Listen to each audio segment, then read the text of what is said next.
سب سے زیادہ سب سے بدترین بخیل وہ ہے، اللہ کے نبی رسول اللہ صلی اللہ علیہ وسلم نے فرمایا کہ سب سے بدترین بخیل وہ ہے من ذکرت عنہ فلم یصلی علی،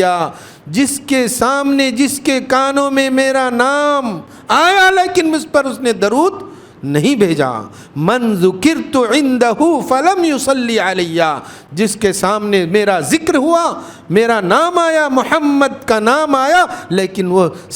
یعنی درود نہیں بھیجتا ہے، اور سلام یعنی صرف اس کو زبان ہلا کر صلی اللہ علیہ وسلم بولنا ہے، لیکن وہ بھی نہیں بولتا ہے، یہ سب سے بدترین بخیل ہے۔ اسی طرح فرمایا اور سب سے بدترین بخیل وہ ہے جو سلام کرنے میں بخیلی کرتا ہے، آگے بڑھ کر سلام کرنے میں بخیلی کرتا ہے، یہ بھی سب سے بدترین بخیل ہے۔ ابو ذر رضی اللہ عنہ کہتے ہیں کہ میں ایک مرتبہ رسول اللہ صلی اللہ علیہ وسلم کے پاس آیا، پھر آپ صلی اللہ علیہ وسلم نے فرمایا کیا میں تم کو نہ بتاؤں کہ سب سے بدترین بخیل وہ کون ہے؟ تو صحابہ نے کہا ہاں یا رسول اللہ بتائیے۔ تو فرمایا من ذکرت عنہ فلم یصلی علی،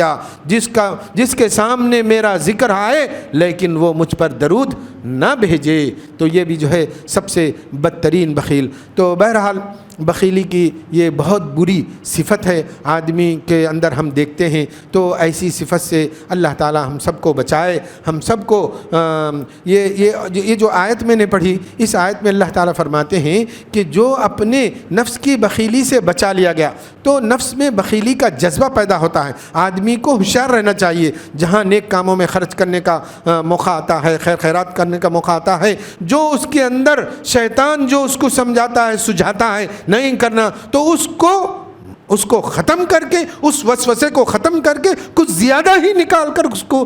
خیر خیرات کرے، جہاں بھی دینا ہے، مسجد میں یا مدرسے میں، یا جن کو حقوق غریبوں کے، یتیموں کے حقوق ادا کرنے میں آگے بڑھ کر ادا کرنا چاہیے، ادا کریں گے تو ایسے ہی لوگ کامیاب ہوں گے۔